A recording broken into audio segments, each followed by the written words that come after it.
You are listening to Love Your Practice with Dr. Laura Mach. I'm a general dentist, a practice owner, and a certified life coach. I teach women who own dental practices to lead with intention and literally fall in love with their businesses. Keep listening and you will see how learning to love your practice turns into loving your life too. Hey docs, it's Laura Mach, DDS here. Today it is fall of 2024.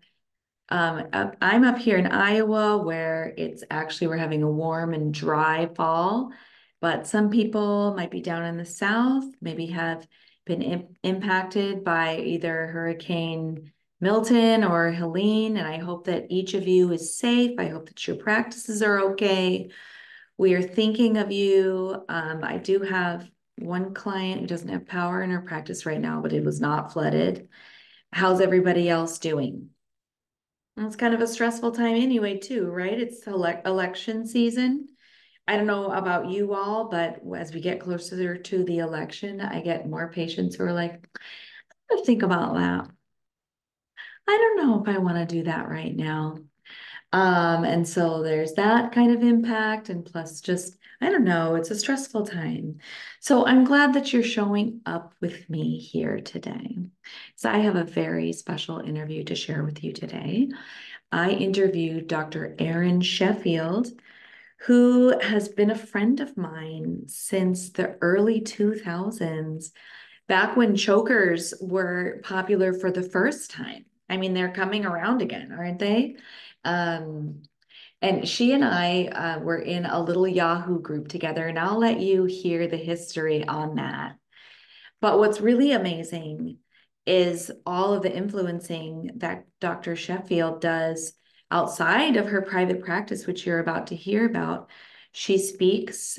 She has a popular TikTok and Instagram channel where she does reels, and she speaks most recently for the AAOMS 1 year this year, and she's going to speak again next year. It's amazing. She speaks on women's issues and also on overuse of antibiotics. So she has a really amazing story, and she is a firecracker of a lady who is not afraid to speak up when things are not right or unfair. And so I think that you're really going to enjoy her story. So take a listen in, and we will see you on the other side. All right. It is time to welcome Dr. Erin Sheffield onto the podcast. Dr. Erin, thank you so much for being here today. I am so glad to be here. We've talked about doing this for so long. I'm glad it's finally happening. I know. Do you remember that you were on my podcast once before? I forgot. I was like, I don't know, episode 9 or 10 or something like that. We coached through pandemic stuff Oh, live on the yeah. podcast. Yes, I forgot about that. It was really fun and sweet. You were really vulnerable for all of us. Thank you. Thank you. Yeah. So for those who haven't gone back, it's kind of a nice opportunity to listen to someone get coached. And, we're not as worried about COVID shutdowns anymore as we were when we did that. But you and I have a history that goes way back. Yeah, I was thinking about that. I was at least 20 years, right? And I Oh, don't think we could possibly be that old, but somehow. right. Somehow they had my high school 30th reunion not that long ago. And I was like, how? How is that possible? But I don't know. The math's not mathing. no, exactly. So if we were to go all the way back to the beginning, I was a pre-dental student at Iowa, mother of two. Um, and I was LDS, so LDS or Mormon, Church of Jesus Christ of Latter-day Saints. And I started to look for people who I could connect, women I could connect to who were doing the same thing, like on a professional level. And there were only a few of us. I started a Yahoo group. Mm-hmm. You found it. I don't even know how. But we were in the Yahoo group together as pre-dental Mormon women. Yes. Mhm. I was the Women in Dentistry Club president at BYU. Mhm. And I think that's why you reached out to me, because you found my name through that. And they're all like four of us women at Exactly. BYU at the time in dentistry, pre-dentistry.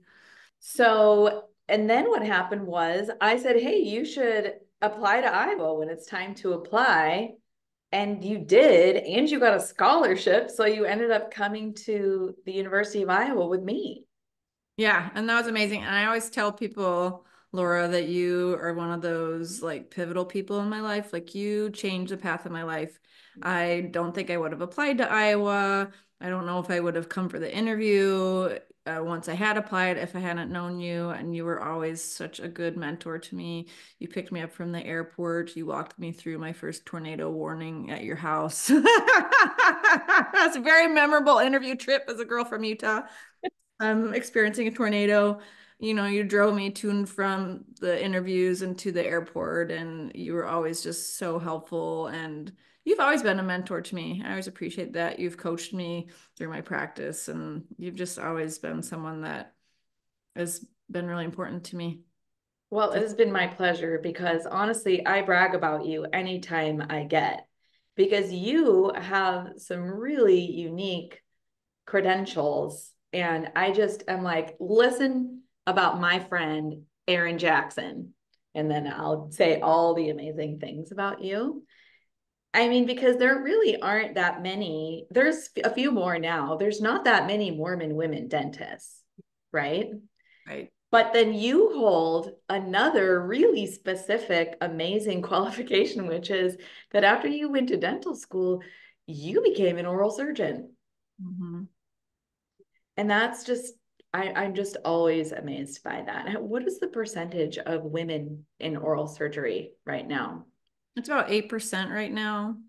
And they've done studies, at least in training numbers, we're the lowest specialty, I think, in all of medicine, all of healthcare that I've seen, at least with surgeons. So Have you there's not thought very about many of us.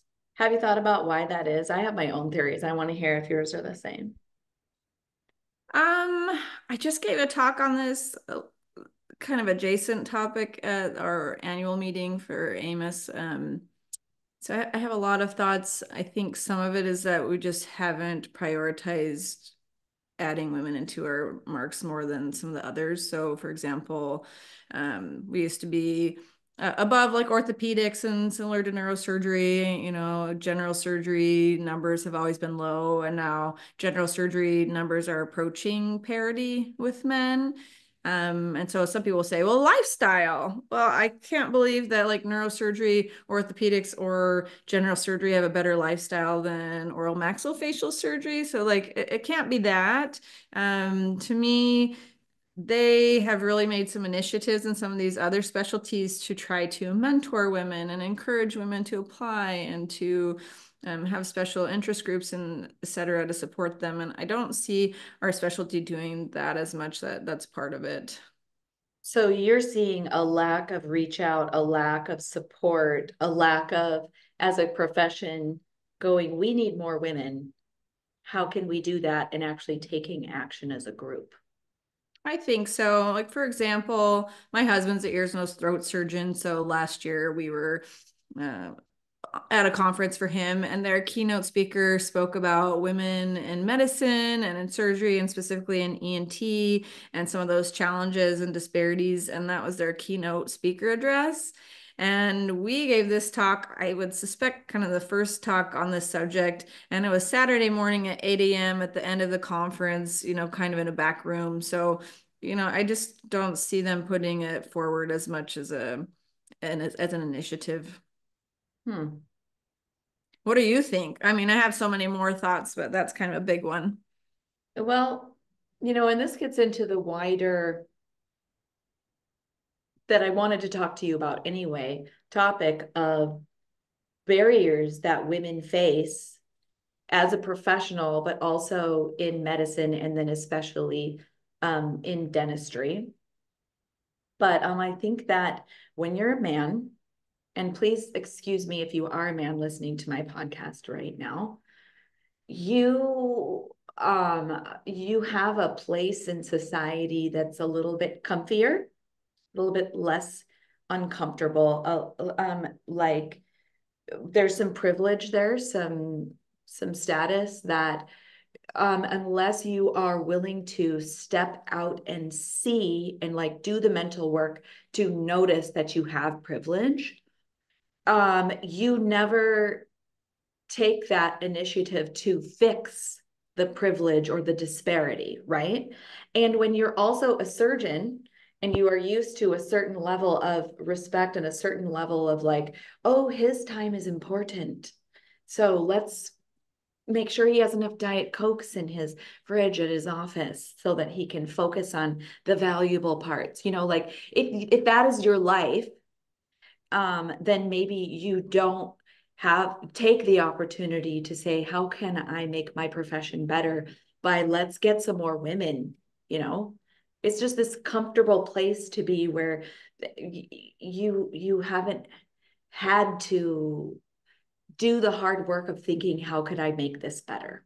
That's Oh, my 100% view. agree. And that's kind of what I was talking about, like on more the systemic leadership level, I like our association or our specialty in general. But I think like on the micro level, it's exactly that. And I Mhm. think most of our male colleagues, they would consider themselves advocates or they would consider themselves allies, but I think there are a lot of things that maybe they do that aren't very supportive that they don't realize that they're contributing to the problem, or they just aren't seeing problems and realizing maybe I could step up. Maybe I could say, no, this isn't okay. You know, it's such a common experience, for example, to be like the chief resident or even the attending surgeon and like rounding on patients and have the patient ask the male in the room who's the intern the questions or for advice, etc., like talking over the attending. And that's a really easy thing to say, like, well, actually, Dr. Sheffield, in this instance, is the attending or the chief, and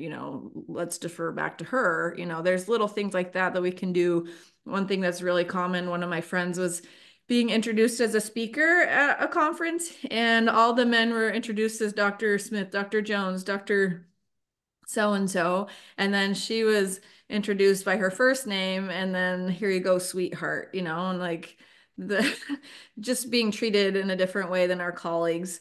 I think one thing that was really interesting in my research and kind of deflating was that they did a survey talking about the different perceptions of male surgeons in our specialty about women surgeons. And luckily, program directors felt like women were pretty similar with men across the board. Their job qualifications and patient rapport and all that stuff was similar. But it said male residents had poorer reviews of women than practicing surgeons, and that 91% of um, practicing surgeons, male surgeons, believed women are as capable of men, but compared to only 82% of residents. 40% of residents believed women lack physical strength, and 80% believed women lack emotional strength to be oral surgeons, compared to only 12% and 7% of our, actually practicing colleagues. So I'm hoping that means by the time we get to practice, they see that we're capable, and they don't really see us as lacking on a systemic level. But residents are up and coming. Like, aren't these the woke people? Aren't these like our allies and more understanding and accepting of us? That's what I thought. But they look at us pretty disparagingly. And then part of the study talks about how dental students see that. So women who are interested in becoming oral surgeons are seeing these when they're doing their rotations. They're sensing the bias. They're worried about the discrimination. They're worried if they'll even be accepted when they do apply. And so these trickle down, they're seen, and I think they do discourage women from even applying. Yeah, that's what I was going to say next is that if I was an up and coming badass female dental student and I was looking at the programs, maybe perio or ortho versus oral surgery, I'd be like, I think it feels safer to go over here and do this residency that's in the dental school, not the hospital, where people already know me, they know my qualifications, if I have to move over here to this oral surgery residency, then I've got this new social structure that I already know is set up to favor men, and I don't want to. Yeah. Yeah, I agree. Definitely. Yeah. Well, there's so many things. Like, I mean, just look at, remember what it was like at BYU for you when you were just trying to be a general dentist? Like, there's so many obstacles that we as women still in this day and age face, and we have to fight against in order to get what we deserve. Oh, yeah. I think one thing that's really applicable to dentistry specifically is that I read a study that said that men or male dentists refer to male dentists as a rule, and female dentists refer to male and female dentists. So when you are a female specialist, it can be really hard to get those referral patterns because you're just not even in the pattern for, a big proportion. And when dentistry still is mostly male, I mean, we're coming up and we're getting closer to equality there, but that's something that's tricky. Other thing as a surgeon is that they did a study showing that like women's access to the OR is significantly less than men. So, the amount of time you're allotted, the amount of block time you're allotted, whether you can have more than one room at a time, all of those things are lower for women than for men. And the most interesting one I thought was that male surgeons, their turnover time is like 16 minutes, and female surgeons was something like 49 minutes. So no wonder it seems like I'm always waiting for like an hour between cases because I'm a woman. Like, why would that be? I mean, there's so many different potential explanations and such, but when you're trying to make it as a female surgeon, OR time is so important. That's your livelihood, and those are affecting your ability to get your patients in. It's access to care issue, it's a financial issue, all of that. So there's so much nuance, there's so much we could talk about, but things that you wouldn't expect come into play. Did you read that study? I wish I could remember who did it, that found that patients of female surgeons have remarkably better outcomes. Oh, yes. Yeah, but they have lower rates of mortality, lower rates of complications, um, lower costs of hospital stay and expenses. So we deserve to be here. It used to be excuse like, like I just said, women aren't cut out for the job. Maybe you're not as qualified. Maybe that's why you're not getting accepted. Maybe that's why you're not making as much money. But the research shows that that is absolutely not true. Like, we need to Mhm. be here and we Yeah, need to learn from each other. We can all learn from each other, and women have a lot to offer that our male colleagues could learn from as well. absolutely. And I like to, even though they didn't include dentists in that study, I mean, it's surgery. It's all day, every day. I am working on people's body parts. Yes. And so I just assume that I'm included. I think so, of course. Doctor of dental surgery. Correct. That's right. And the thing is that because of the work that we have had to do to get where we are, and yes, it was harder, but also it means that we have something unique and special to offer our patients in the community. And and I'm proud that you and I have that to offer to our patients, and that we can help the other women in our profession because you do that. You have a very big social media presence, and you speak on behalf of women. You speak about some of the trials that you've gone through as a woman oral surgeon. And then there are women who get mentored by you and myself. So it's really good. Definitely. I Good think job, it's so Liz. important that we show up. I started speaking and things like that, not because I felt like I had any extra expertise than anyone else, but I felt like it's so important to see more people that look like me Mhm. up there on the stage. And so at first it feels like why me, but kind of more why not me? We need to be the change we want to be in the world. As cheesy as that sounds, I really believe that to be true. Yeah, yeah. I'm really proud of you. You're doing great. Thank you. You too. I was looking at one of your posts on social media. Actually, this is what inspired us to get together and do another episode, which was about the emotional labor. And you made this post after you had had your own healthcare stuff, right? Do you want to describe what this post message was? Yeah, I was talking about how hard it was coming back from having my own surgery as a surgeon, and I still had some restrictions when I came back. It was just a few weeks later, so I really limited how much physical work I was doing. I just did a few very minor surgeries, but mostly just seeing consults and, post-ops and things like that that should be pretty easy as a surgeon. But I was amazed at how exhausted I felt at the end of those days, even just half days, because of the emotional toll and the emotional load that we do. And I realized, man, even just putting on that happy face to say hi and to see my patients when I wasn't feeling the best myself, that was really taxing. And to think about it from, especially I think in dentistry, where we are really demonized out there by a lot of people. Like, I don't know. I know that the algorithms play to you. And so, like, I'm on Threads and I'm on Instagram and I'm on TikTok. And so, a lot of the content I get coming back at me is dental related, but it's like all day, every day. It's like, I can't believe these horrible dentists did that, or the dentist said to do this and how horrible, or how dare the dentist charge me this or that. It just feels like you see that out in society and the community, and then you come and you see how frustrated and angry and scared people are, and you hear about that dental anxiety all day. They're like, I hate coming to the dentist, I hate coming to the dentist, I hate coming to the dentist. So we were taught in dental school, right? Like stress reduction protocols, building rapport, all these things that are so important. And I never thought how much of a emotional load that was until I wasn't feeling great myself. Yeah, so the fact that you were just getting better illustrated to you how much energy you spend every day on helping other people feel good. Yes. So part of it's like that live patient thing, like our patients are awake many times and they come with their own set of anxieties, which includes for some of them being exposed to negative messages about what we do and who we are as a profession. And then they're awake and you're trying to be like, I'm nice, I'm helping you, but also I'm going to rip this tooth out of your jaw, you know.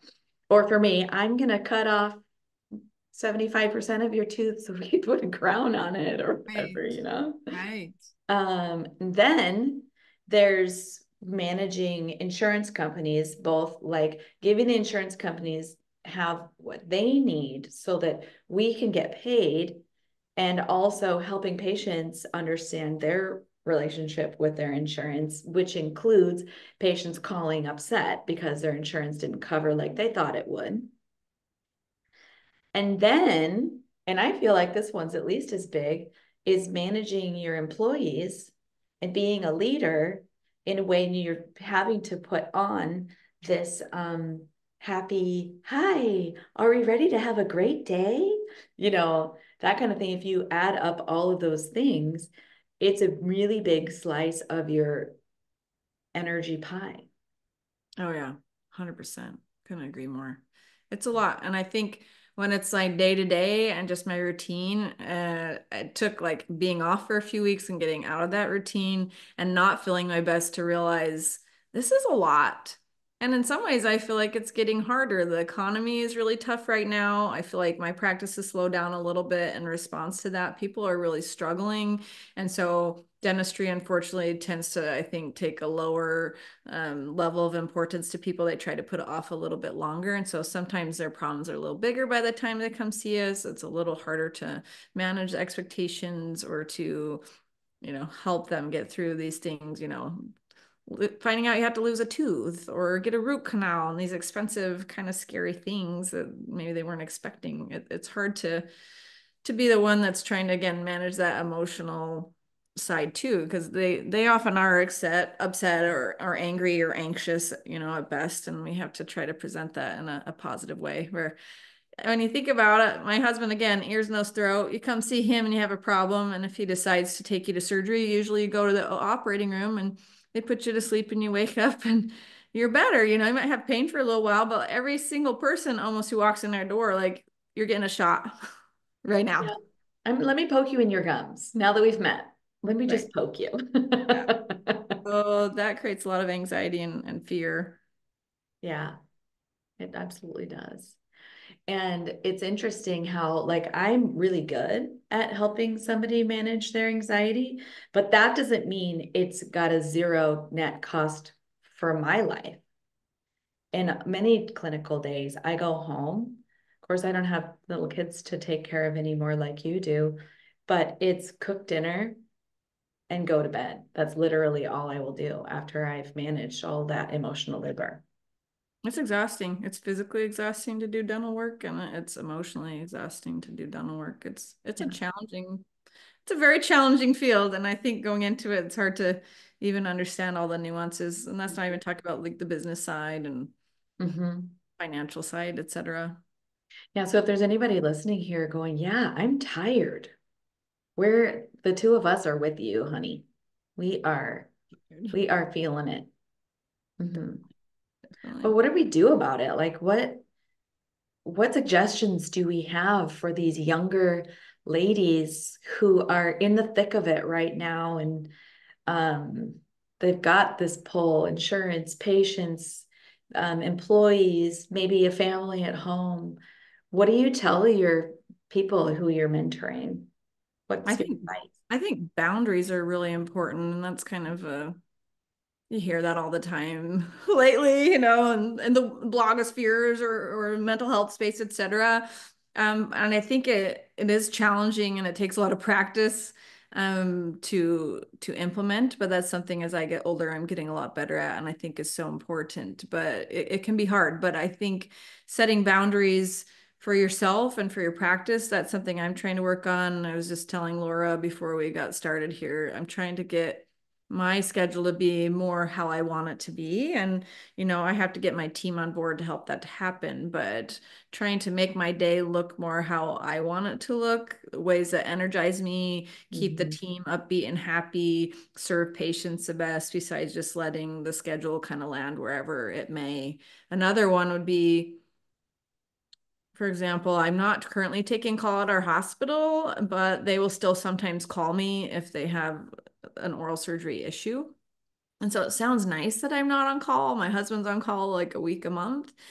And so he knows when he's on call. So when he gets that page, he's obligated. And so it's like, oh, phew, I'm not on call. But I found it almost makes it worse sometimes because then they just call me in the middle of my day. I don't know who's calling or why. And they demand to speak to me. And next thing you know, I'm on the phone getting this really long health history of someone like, and I don't know why they're calling because I'm not on call. And then next thing you know, I'm having to have the decision in my mind of like, well, I'm not obligated to take care of this person. My schedule is full. I'm busy, but I want to help as many people as I can. So I always have to then have the decision like, am I helping this patient? Am I not? Do I have the time to help this person or not? And I felt like next thing, because I'm saying yes, next thing you know, I'm getting called every day. So at least when my husband's on call, it's only a week, a month. But Mhm. for me, I didn't have a boundary because there was no set boundary. I had zero boundary. And so I had to learn what am I willing to take on? How am I even answering these calls? Because these calls are emotional load, whether I decide to do it or not.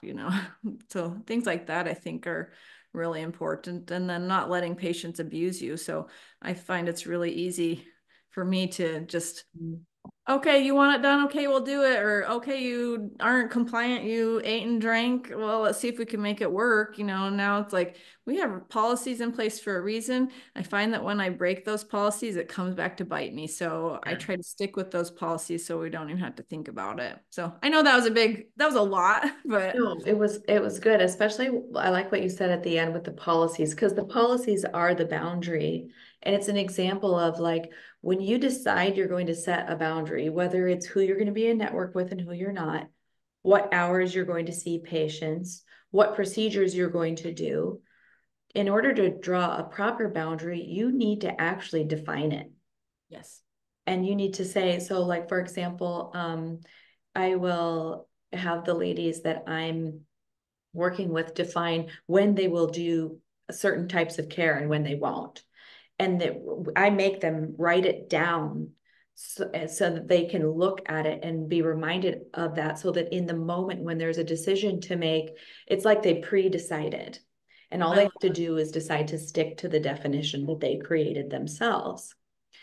And the best way, or one of the things that you have to do, I guess, to properly define these boundaries is to make sure that you have identified your shoulds, like your unknown beliefs about what you should, or quote unquote should be doing. Like, well, I should help this patient who is at the hospital right now.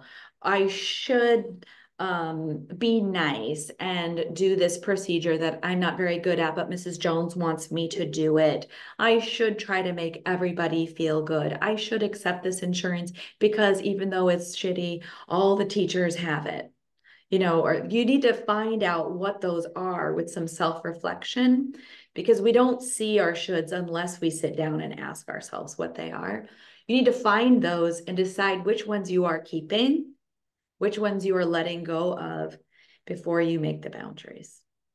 I think that's so helpful. I love that. And I think again, it's when you cross your own personal boundaries that I find I get myself into trouble. Like people always ask me, like, are you mad when general dentists take out their own teeth? As an oral surgeon, like, would you just think they shouldn't be taking out teeth at all? And I love general dentists who are like brave enough to take out teeth or taking that on. Like I love surgery.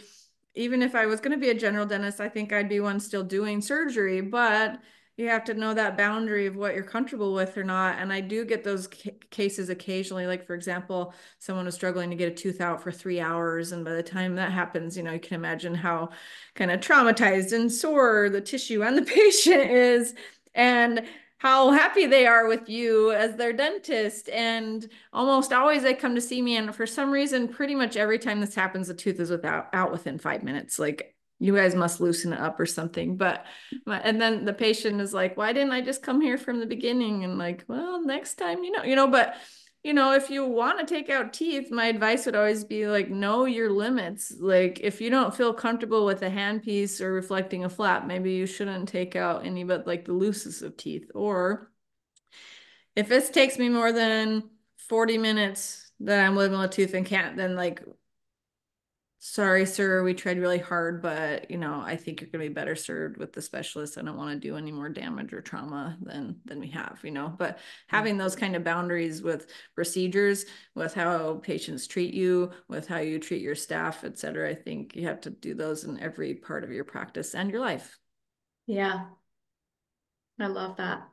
Speaking of your life, I was just gonna say, advice that I would give to younger me is working more doesn't mean that you're going to bring home more money, and you're going to be more tired. It's going to be harder on your body. Yes. So, like, if you're sick, it's okay. You can stay home and reschedule the patient. You will Right. get them worked back in. If it's snowing outside and the roads are covered with ice and wind, it's okay to take the morning off. The patients don't want to come in anyway, and you're not sacrificing your income or your productivity. They're not going to be angry with you. And if you're not taking at least 4 weeks of vacation every year, you're probably hurting your income, to be honest. And also, you're not getting the time that you need to reset, to heal and rest mentally and physically. And I would say to my younger self, just take more time for yourself I and agree. be lazy. I think it can be with how you spend your time at work also. I was really going through the grind for a while and I was trying to get patients in every half hour. We're doing an exam and starting an IV and doing a third molar case and waking them up, and I'm in every half hour in a room. And, we made it work and we were very busy. But then one of my staff members went on maternity leave. And so just by necessity, we had to slow down a little bit. So, okay, we're giving patients 45 minutes now. And honestly, I haven't gone back to that 30-minute because it's been so much nicer, but most of it is like my staff has been so much more pleasant and happy and willing to do the work because they were getting burnt. I was like, so maybe for me, every 30 minutes, I'm go, go, go. I'm an oral maxillofacial surgeon. That's my personality. But when you're burning out your staff, they can't spend as much time with the patient. They don't have time to do their job as safely or as diligently as they like. And then they're losing, then you lose staff. And so sometimes it comes back to bite you on the other end. Like maybe financially you're putting in the hours, but when you have to retrain staff every couple months, there are other ways that you might be losing. So Yeah. There might be some shoulds in there with that schedule. Like I should be as productive as possible. I should maximize my time. I should take all of these bad insurances, so I should hurry so that I can get, the collections up or whatever. But those are the types of things to really reflect on, either by yourself or with a coach, and really decide what you actually want your shoulds to be instead of just letting them be auto-populated. yes, being purposeful and intentional. And Yeah. that's something that you taught me when we were coaching early on in my practice was to be intentional and I'd get so frustrated. I'm trying to build my practice and I need to be seeing this many patients and I'm just not getting the referrals I want and the schedule's, kind of slow. And that really stuck with me that you taught me like take those moments and have gratitude for those moments and use those moments to build your practice in other ways, go out and meet referring doctors or train your staff on something or do some CE, do something to fill those moments with productivity in an intentional way instead of just feeling like the victim, like, oh, no one, someone no showed. Like it's so nothing more frustrating when you have 2 hours blocked out to take out 32 of someone's teeth with alveoloplasty and have 2 hours to do nothing. That used to be my mentality. But after working with you, I've really changed that mindset where, well, it is frustrating when the schedule doesn't go as you want, but now I use those opportunities to get caught up on other things that are important for my professional development or the development of my practice in other ways. I love that. I love getting credit too. I give you all the credit. That's great. Do you have any other words of advice for these gals who they're tired, they're experiencing the emotional labor, but they don't know how to stop that? I think one thing would be to delegate or put systems in place as much as possible. And maybe again, that's kind of a form of a boundary. But for example, when patients call with a certain question, my Mhm. nurse knows how to answer most of the common questions because we either have like a standing order or we have some training on instructions that she can give. So she doesn't have to come to me for every problem, or schedulers, they know if someone's calling in pain or etc. They know what to do on the schedule, how they should proceed. So if it's something like a jaw fracture, they need to come and ask me and get approval. But if it's something like someone's having horrible pain and we don't have anything on the schedule, then we can tell patients, why don't you just come and sit and wait and we'll work you in when we can. But having those automated processes, I think really helps because decision fatigue definitely is a thing. Or it's so frustrating when you're, elbows deep, literally in a procedure, and someone's coming and asking, and you just have to lose your focus and try to like deal with the fire, and the fires are always coming. So if you can give them the fire extinguisher, that helps a lot. Yes. And that's something that we as dentists have a hard time doing is this delegation, both because we don't want to let go because we're trained to be perfectionists, but also because many of us don't take administrative time that's necessary to decide what you're delegating and teaching the people how to do what you would do. Right. And so I would add that to a delegation, absolutely, and take the time to care for your practice, work on your practice, and not just be drilling on teeth or extracting teeth every time you're there. Well, I I think, would close with that is making sure you take the time to lead. It does take time and it to. does. Along with that, I just think like I have templates for my notes, Mhm. and it takes maybe like 30 seconds or a couple minutes to me to go and change a template but I have to take the emotional time, the mental time to do that. But there are so many times where for 2 years I'll change the same line on the template in every single note because I didn't want to take the 2 minutes to Uh-huh. fix it. And I can't be the only one that does that, right? So we need to pay ourselves on the front end, pay ourselves with our time. When you see those things that keep happening, Mm. take however bit of a time, invest in yourself and get that problem taken care of so that you don't have to keep doing it over and over again because you just didn't Mhm. address it on the first end. So That's a really good example. And I can just feel like the stress in my listeners raising right now because they're like, well, but when am I going to do that? Because I'm booked out this far and I've got kids to go home to. And I'm just going to speak to you right now. Just go onto your schedule, take out as far forward as you need to go, and make a block of time where you will not be seeing patients. And your amygdala is going to go, well, we can't do that because what if my production goes down? La, la, la, la. Remember Dr. Sheffield's example that she just gave? It's okay. Take the time to be a leader. You will be well rewarded for it in the future. definitely. Yeah. Yeah. Pay yourself with your time. Give yourself 2 hour block or a morning Mhm. block. Let yourself get caught up on all the things. You'll feel so much better. You'll be more productive. You'll probably be a better doctor. Yeah. Got to take care of yourself before you can really take care of everyone else. Yeah. Maybe take a whole day. Yeah. Start with a massage. Oh, yeah. Get yourself a Starbucks. Come in and just take a day to breathe and ask yourself what you want to accomplish. And it was given you have an amazing brain. Amazing brain. Look how far you've come. If you have a day to just dream about your practice and make some changes you've been meaning to make, you will be well rewarded. Well, my surgery, I've been thinking about this, it was elective surgery. I've been thinking about it for like 3 years Mhm. and just arguing with myself. And the biggest part of me not doing it was just feeling like I can't take off weeks from my practice, 2 to 4 weeks. How could I possibly do that? Like people are counting on me. My staff is counting on me. My patients are counting on me. And then there's what about production, all that stuff too. But, I finally decided I deserve it. I deserve it.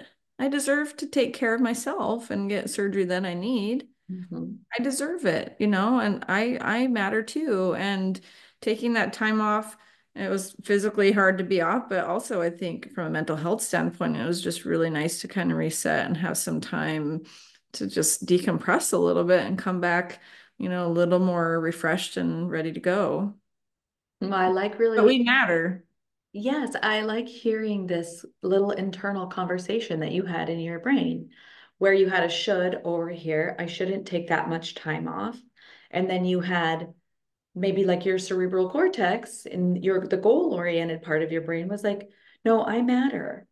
I can do this. This will be great. And you eventually listened to that, made your decision, and here you are. Your practice is still thriving, nothing bad happened, and you're moving on, moving forward. Yes. Can do that. These ladies who are listening to the podcast can do the same thing for themselves. Right. Yeah, we're so smart. We are. If only everyone listened to us, the world would be a lot better place. Well, it has really been a pleasure to, first of all, get caught up with you and also to dispense this wisdom for the ladies who listen to the podcast. Thank you so much for your time. And how do people find you, by the way, if they want to follow your social media? You can find me as Dr. Erin Sheffield, is Sheffield on Instagram or on TikTok. I'm also working on a women's retreat for oral surgeons. If I have any oral surgery ladies out here listening, find me on Instagram and send me a DM if that sounds something interesting. It's going to be in Tucson, February 7th through 9th. Do you have a landing page yet for your retreat? Still working on it, hopefully very soon. Okay. Well, it takes a couple of weeks to get this out. So if you get your landing page, we can put it in the show notes. Great. Okay. All right. Well, thank you again, and we will see you again soon. Okay, thank you very much. Thank you for listening to Love Your Practice with Dr. Laura Mach. I would love to meet you. To join our movement, find the Facebook group called Love Your Practice and request to join. If you can't find it, just send me a message and I'll add ya. You'll find me there helping all of my ladies to fall in love with their businesses and have a better life.